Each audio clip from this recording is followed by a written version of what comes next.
আজ আপনাদের স্মৃতিসৌধ দেখতে নিয়ে যাব সাভার জাহাঙ্গীরনগর বিশ্ববিদ্যালয় এর ইতিহাস নিয়ে কথা বলবো, সাথেই থাকবেন। শুরুতে আছি গাবতলী। গাবতলীর এই রাস্তাটি আপনার গত 1 বছর আগে কাজ শেষ হয়েছে। আপনার এ পথ ধরে সাভার, খুলনা, রাজশাহী, রংপুর, হেমায়তপুর, জাহাঙ্গীরনগর বিশ্ববিদ্যালয়, চন্দ্রা এ সকল জায়গায় যাওয়া যায়।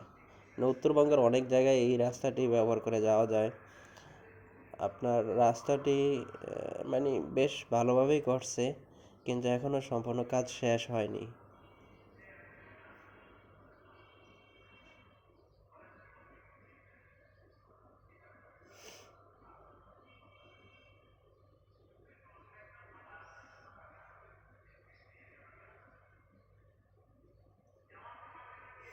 আপনার রাস্তা যদি এরকম হয় যাতে লোকাল মানুষজন বা লোকাল গাড়ি রাস্তায় প্রবেশ করতে না পারে, তাহলে দূরযাত্রার গাড়িগুলো খুব দ্রুত চালিয়ে যেতে পারে।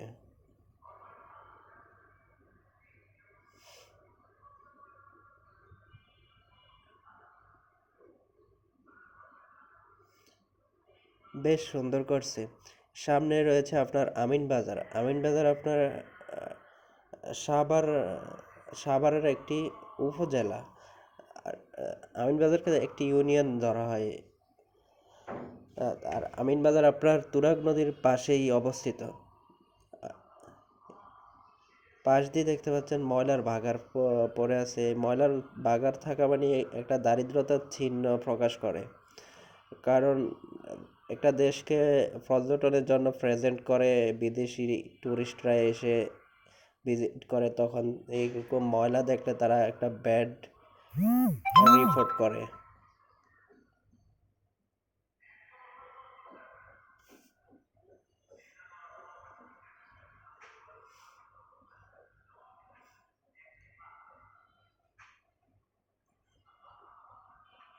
আমিনবাজার ঢাকার একটি গুরুত্বপূর্ণ এলাকা ধরতে পারেন, কারণ এখানেও প্রচুর ব্যবসা বাণিজ্যর জন্য মানুষজন আসা যাওয়া করে।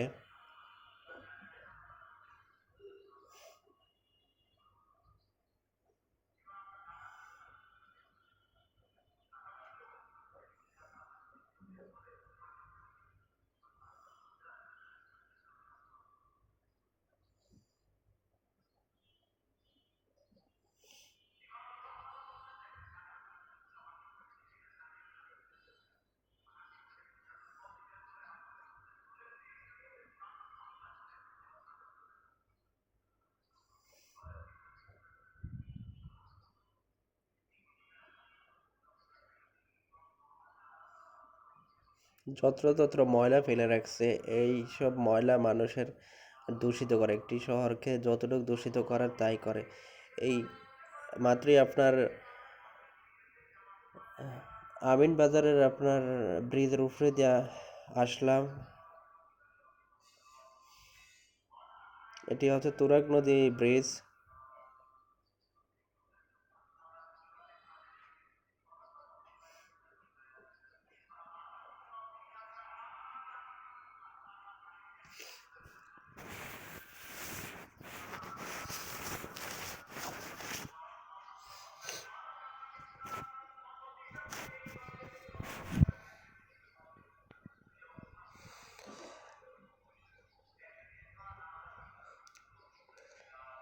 তারপর এই রাস্তা ধরে আপনার নবীনগর, আরিচা, এই জায়গাটির নাম হচ্ছে বলিয়াপুর, মানিকগঞ্জ, পাটুরিয়া ঘাট।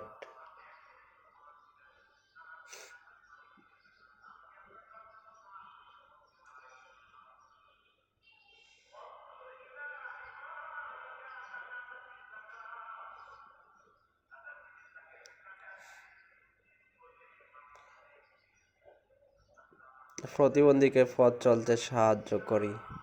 আসলে আমাদের সবার এটা করা দরকার।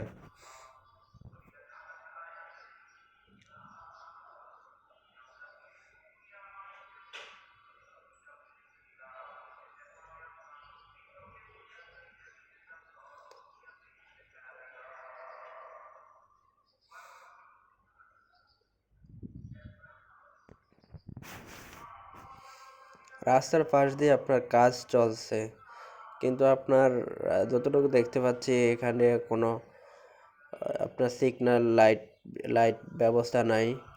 রাত্রে যে কোনো একটা দুর্ঘটনা ঘটতে পারে, কারণ রাস্তার পাশে গর্ত করে কাজ চলছে। একটা গাড়ি ভুলবশত পাশ দিয়ে পড়ে গেলেই মনে করেন যে দুর্ঘটনার শিকার হবে। আমাদের জীবন আমাদেরকেই সচেতনভাবে গাড়ি ড্রাইভ করতে হবে।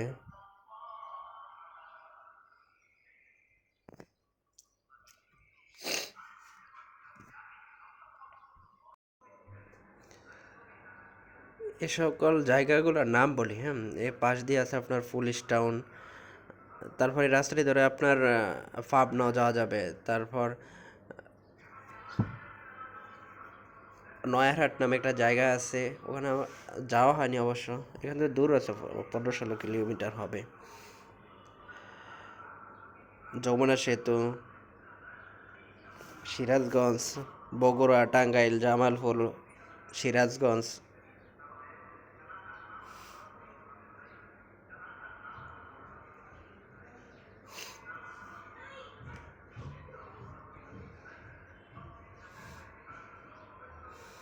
এ হচ্ছে তুরাগ নদীর ব্রিজ।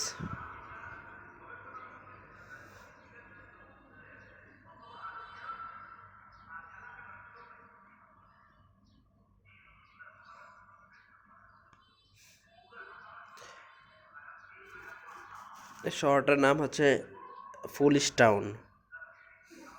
তারপর আছে আপনার সামনেতে আছে ব্যাংক টাউন।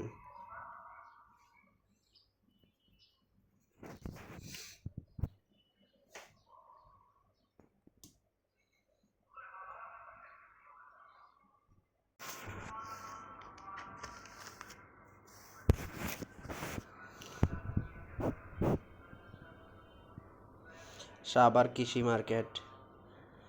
লোকালে আপনি পাবেনই, কারণ এত মানুষ ঢাকার ভিতরে, আপনার যে প্রান্তে যাবেন ওখানেই দেখবেন যে ঘনবসতি আর মানুষজন।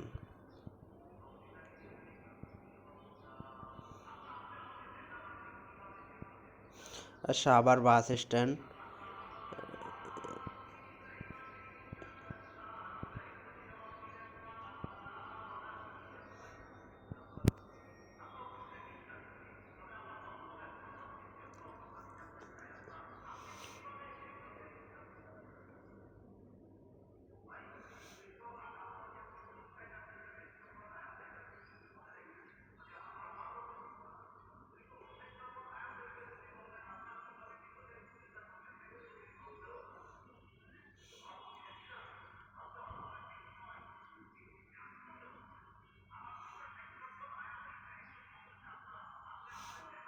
এই যে উল্টা পথে গাড়িগুলো আছে, ট্রাফিক পুলিশ দাঁড়িয়ে রয়েছে, উনি কিছু বলে নাই। সেই কারণে আপনার এগুলো হচ্ছে আপনার দূর রাস্তা, বাংলাদেশের উত্তরবঙ্গে যাওয়ার রাস্তাগুলো, এগুলাতে আপনার গাড়ি দ্রুত না চললে দেখা যাচ্ছে 4 ঘন্টার রাস্তা 6 ঘন্টা, 6 ঘন্টার রাস্তা 8 ঘন্টা, এরকম সময় লেগে যায়। এই যে মডেল মসজিদগুলো আমার খুব সুন্দর লাগে। এই মডেল মসজিদগুলো নির্মাণ কাজ কীরকম হয়েছে তা তো জানি না, কিন্তু খুব সুন্দর করে করছে।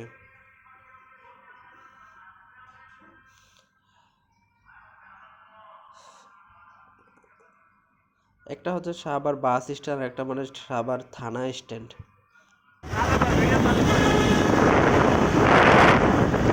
তারপরে এই পথ ধরে আপনারা ঠাকুরগাঁও যাওয়া যাবে। তারপরে সাভার এবং আশুলিয়ার মাঝে বাংলাদেশের একটা সেনানিবাস আছে।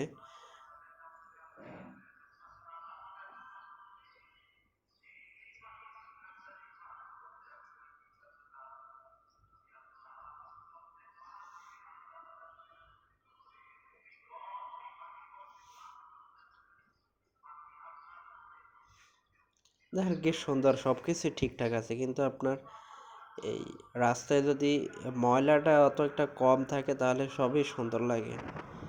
ময়লার কারণে আপনার একটা বিশ্রী অবস্থা দেখা যায়।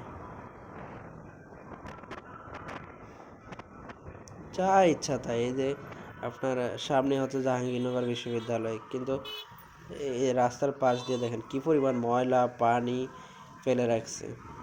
দেখা এত ময়লা তো আর মানুষ, সাধারণ মানুষে এসে ফেলে না, সিটি কর্পোরেশনের ওই যে ময়লা নেয় যারা, ওনারাই এসে ফেলে।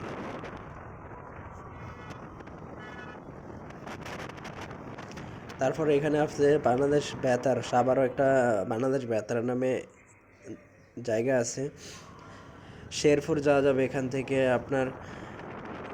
তারপরে আপনার জাহাঙ্গীরনগর বিশ্ববিদ্যালয় একটি ইতিহাস নিয়ে কথা বলে সংক্ষেপে যাবে, একটি স্বায়ত্তশাসিত গবেষণা ধর্মী সরকারি বিশ্ববিদ্যালয়। 1970 সালের 20শে অগাস্ট এক অধ্যাদেশের মাধ্যমে জাহাঙ্গীরনগর মুসলিম বিশ্ববিদ্যালয় নামে প্রতিষ্ঠিত হয় এবং 1973 সালে বর্তমানে নামকরণ করা হয়। শুরুতে একটি অনুষদ ও 4টি বিভাগ নিয়ে যাত্রা শুরু করলো। বিশ্ববিদ্যালয়টি বর্তমানে 6টি অনুষদ, 36টি বিভাগ, 4টি ইনস্টিটিউট এবং 21টি আবাসিক হল রয়েছে। আমি এই রাস্তাটি দিয়ে বিভিন্ন পথে যাওয়া যায়, ওরকম কিছু জায়গার নাম বারবারই বলতেছি। তারপর বলি আবার চুয়াডাঙ্গা, ইপিজেড। তারপর আজকে যে উদ্দেশ্যে বের হয়েছি জাতীয় স্মৃতিসৌধ দেখবার জন্য, জাতীয় স্মৃতিসৌধের প্রায় কাছাকাছি চলে আসছি।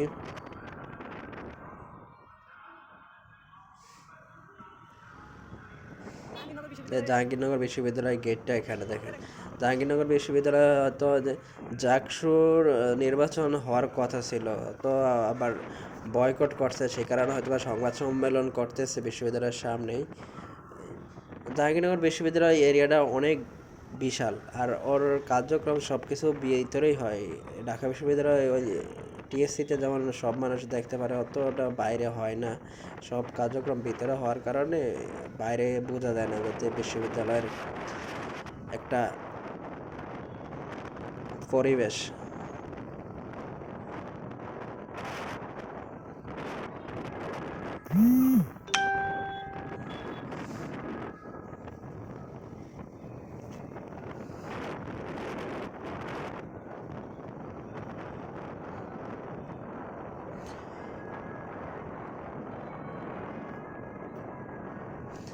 উত্তরবঙ্গের প্রচুর গাড়ি চলাফেরা করে এই রাস্তা দিয়ে। আমি হয়তো একটু ফাঁকা দিক দিয়ে গাড়ি চালাই, অথবা গাড়ির সামনে অথবা অনেক পিছনে থাকার চেষ্টা করি।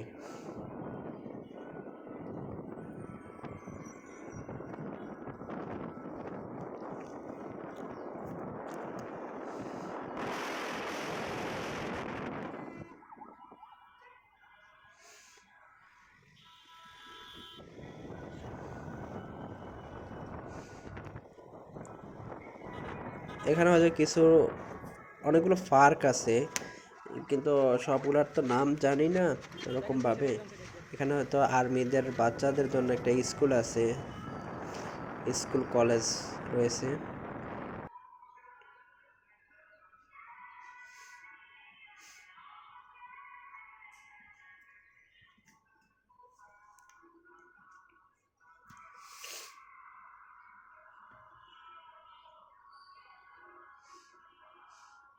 এখানেও একটা মডেল মসজিদ দেখা যায়। এই যে এটা একটা পার্ক, নাম জানি না, খুব সুন্দর করে করছে এই পার্কটা। আপনার সামনে দিয়ে দেখতে ওর একটা রেলিং, লম্বা একটা রেলিং। ঢাকার ভিতরে তো সেই কারণে একটু আশ্চর্য লাগেই। ঢাকার ভিতরে বলতে সাভারে এই রেলিংটা।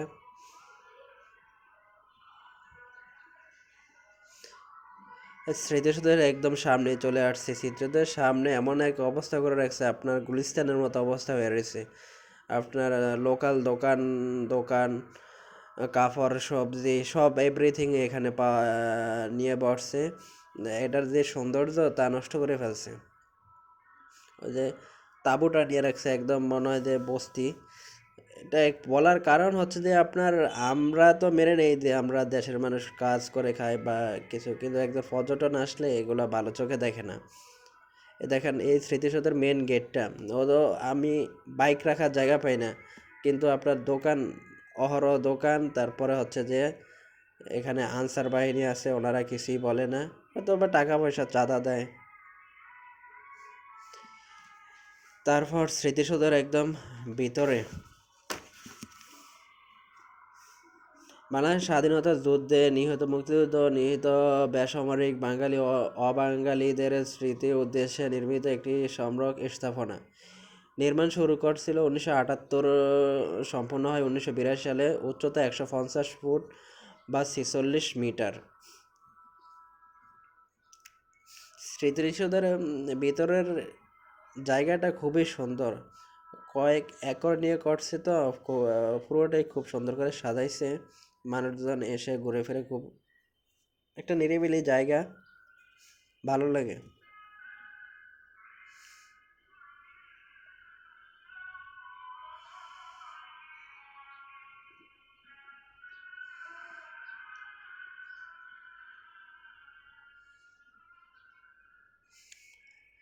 আর এখানে আসছে কেউ ছবি তোলে না এমনটা খুব কম জনই আছে, প্রত্যেকে ছবি তোলে।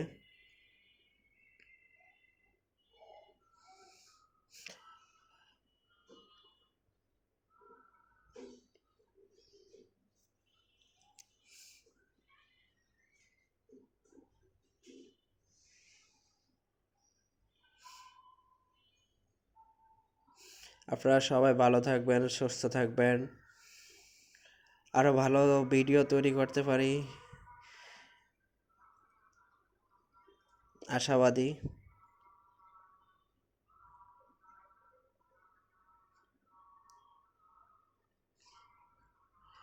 আমার ভিডিও এবং ভয়েস নিয়ে আর একটু কাজ করতে হবে, তাহলে দেখা গেছে যে একদম প্রফেশনালি একটা ভিডিওর মতো আসবে।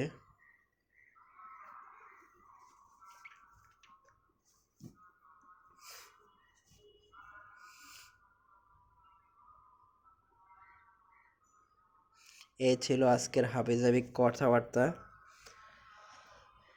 আল্লাহ হাফেজ।